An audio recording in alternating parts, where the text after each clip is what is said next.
제가 마태복음 2장 1절부터 18절까지 성경 말씀 봉독해 드리겠습니다. 예수님이 이 땅에 오실 때에 성탄의 기쁨뿐 아니라 이 세상의 악하고 어두운 면이 함께 드러났습니다. 어떤 배경을 가진 본문인지 한번 함께 보도록 하겠습니다. 헤롯 왕 때에 예수께서 유대 베들레헴에서 나셨다. 그런데 동방으로부터 박사들이 예루살렘에 와서 말하였다. 유대인의 왕으로 나신 이가 어디에 계십니까? 우리가 동방에서 그의 별을 보고 그에게 경배하러 왔습니다. 헤롯 왕은 이 말을 듣고 당황하였고 온 예루살렘 사람들도 그와 함께 당황하였다. 왕은 백성의 대제사장들과 율법 교사들을 다 모아놓고서 그리스도가 어디에서 태어나실지를 그들에게 물어보았다. 그들이 왕에게 말하였다. 유대 베들레헴입니다. 예언자가 이렇게 기록하여 놓았습니다. 너 유대 땅에 있는 베들레헴아, 너는 유대 고을 가운데서 아주 작지가 않다. 너에게서 통치자가 나올 것이니 그가 내 백성 이스라엘을 다스릴 것이다. 그때 헤롯은 그 박사들을 가만히 불러서 별이 나타난 때를 캐어 묻고 그들을 베들레헴으로 보내며 말하였다. 가서 그 아기를 샅샅이 찾아보시오. 찾거든 나에게 알려주시오. 나도 가서 그에게 경배할 생각이요. 그들은 왕의 말을 듣고 떠났다. 그런데 동방에서 본 그 별이 그들 앞에 나타나서 그들을 인도해 가다가 아기가 있는 곳에 이르러서 그 위에 멈추었다. 그들은 그 별을 보고 무척이나 크게 기뻐하였다. 그들은 그 집에 들어가서 아기가 그의 어머니 마리아와 함께 있는 것을 보고 엎드려서 그에게 경배하였다. 그리고 그들의 보물 상자를 열어서 아기에게 황금과 유향과 모략을 예물로 드렸다. 그리고 그들은 꿈에 헤롯에게 돌아가지 말라는 지시를 받아 다른 길로 자기 나라에 돌아갔다. 박사들이 돌아간 뒤에 주님의 천사가 꿈에 요셉에게 나타나서 말하였다. 헤롯이 아기를 찾아서 죽이려고 하니 일어나서 아기와 그 어머니를 데리고 이집트로 피신하여라. 그리고 내가 너에게 말해줄 때까지 거기에 있어라. 요셉이 일어나서 밤사이에 아기와 그 어머니를 데리고 이집트로 피신하여 헤롯이 죽을 때까지 거기에 있었다. 이것은 주님께서 예언자를 시켜서 말씀하신 바 내가 이집트에서 내 아들을 불러냈다 하신 말씀을 이루시려는 것이었다. 헤롯은 박사들에게 속은 것을 알고 몹시 노하였다. 그는 사람을 보내어 그 박사들에게 알아본 때를 기준으로 베들레헴과 그 가까운 지역에 사는 2살짜리로부터 그 아래의 사내 아이를 모조리 죽였다. 이래하여 예언자 예레미야를 시켜서 하신 말씀이 이루어졌다. 라마에서 소리가 들려왔다. 울부짖으며 크게 슬피 우는 소리다. 라헬이 자식들을 잃고 우는데 자식들이 없어졌으므로 위로를 받으려 하지 않았다. 아멘.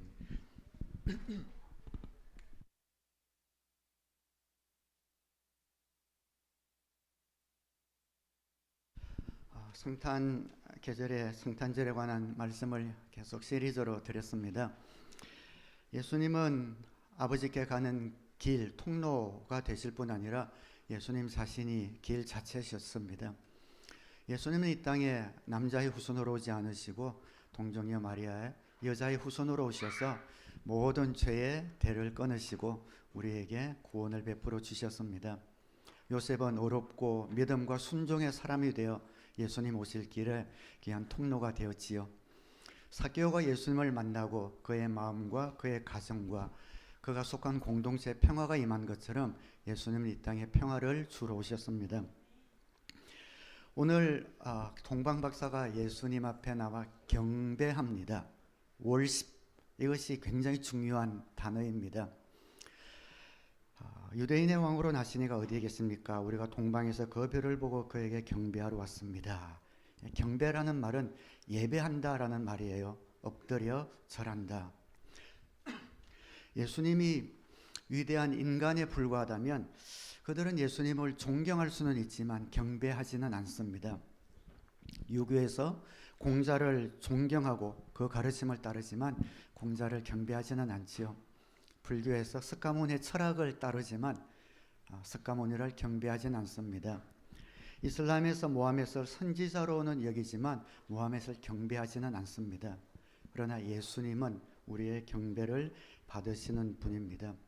예수님으로 말미암아 우리가 구원을 받았고 이 세상 그 어떤 유인들보다 다른 모습으로 하나님이신 예수님을 우리에게 보내주셨기 때문에 엎드려 절하세, 엎드려 절하세, 구세주 났네 하고 오늘까지도 우리는 주님을 경배합니다.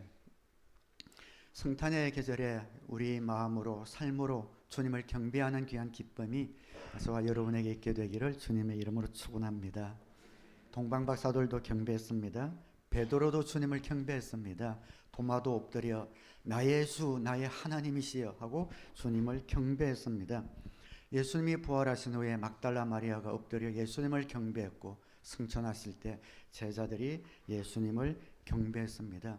오늘 우리도 그 예수님을 경배하고 예배 때마다 나와서 주님을 예배하며 찬양을 올려드립니다. 그분이 신이시고 우리의 구세주가 되시기 때문이죠.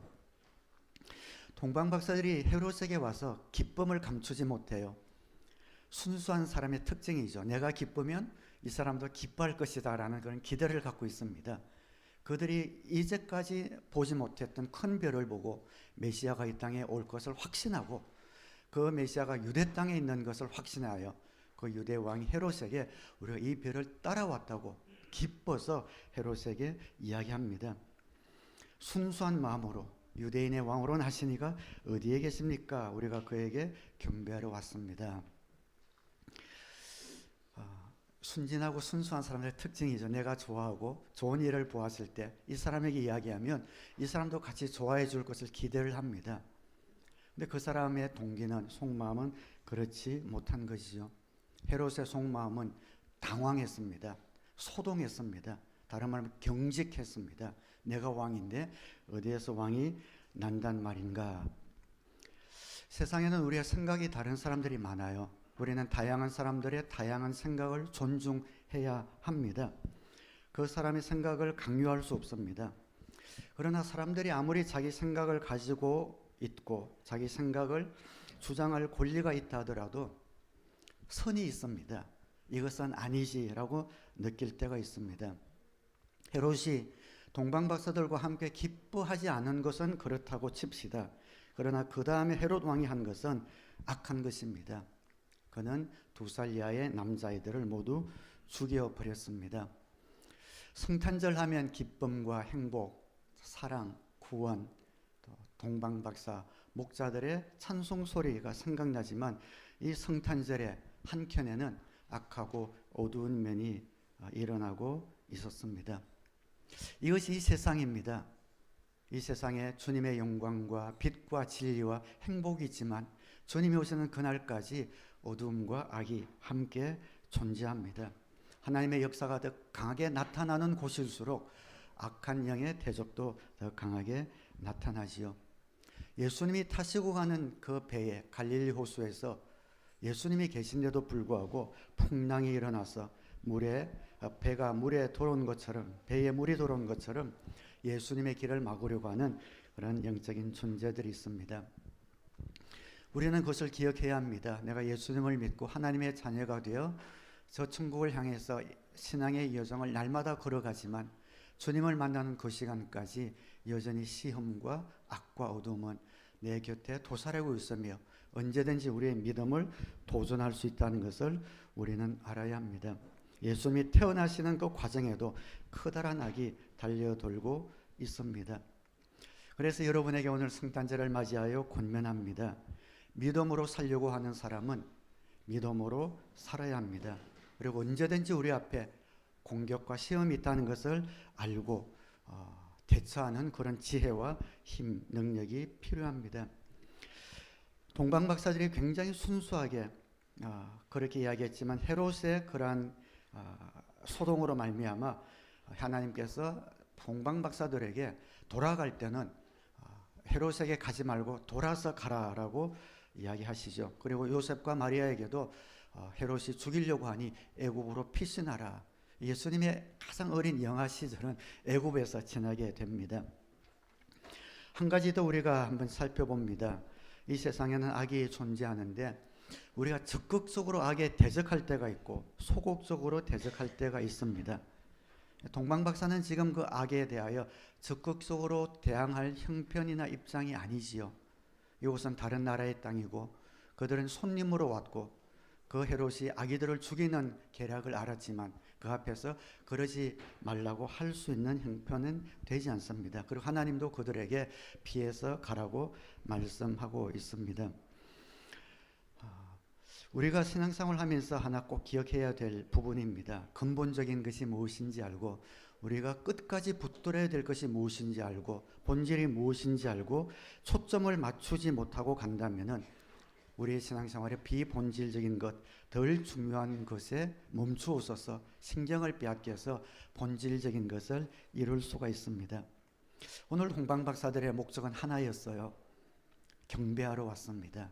하나님의 아들이 구세주가 메시아가 이 땅에 오신 것을 알고 그에게 경배하러 가는 겁니다. 그것이 그들의 목적이었습니다. 그 중간에 많은 일들이 있었지만 이 동방박사들은 거기에 흔들릴 수가 없었습니다. 예배하러 우리가 왔다가 그냥 별것도 아닌 일에 다투고 돌아간다면은 본질적인 것을 놓치고 아무 일이 아닌 것에 흔들려 버리게 되겠죠. 우리 청년 중에 한 명이 목장 때 그런 나눔을 했습니다. 예전에는 교회 올 때 우리 청년들이 예배 마치면 친교하고 또 거의 매주 어디 이렇게 같이 놀러도 가고 친교를 매주 하잖아요. 교회 갈 때 오늘은 어디를 갈까 항상 친교 생각으로 교회 오는 재미가 오늘은 청년들 어디를 갈까 하는 그런 재미로 왔는데 어느 순간부터 예배 자체가 좋아지더라. 예배를 통해서 하나님을 만나는 그 시간이 내 마음 가운데 돌아오더라. 그런 고백을 하는 것을 듣고 마음이 뿌듯했습니다. 우리 마음 가운데 놓치지 말아야 될 것이 있습니다. 동방박사들도 마찬가지였죠. 그들은 이스라엘 사회를 바로잡기 위해서 온 것이 아니었습니다. 그렇게 할 수 있는 것도 아니었고 악한 사람은 계속해서 악할 것입니다. 그러나 선한 사람은 계속 선해야 합니다. 이 세상에 악한 사람이 있고 시험이 있다고 선한 사람들이 위축되어서는 안 됩니다. 주님은 우리에게 이 땅에서 빛과 소금이 되라고 말씀하셨습니다. 이 세상이 부패하고 어두워가는 그 상황 속에서도 흔들리지 말고 믿음 잃지 않고 부패한 것을 밝히는 소금이 되시고 어둠을 밝히는 빛이 되시기를 주님의 이름으로 축원합니다. 세번역 성경은 동방박사들이 무척이나 기뻐하였다. 최상급인데 개역 개정에는 기뻐하고 기뻐하였다라 원어도 그렇게 쓰고 있어요.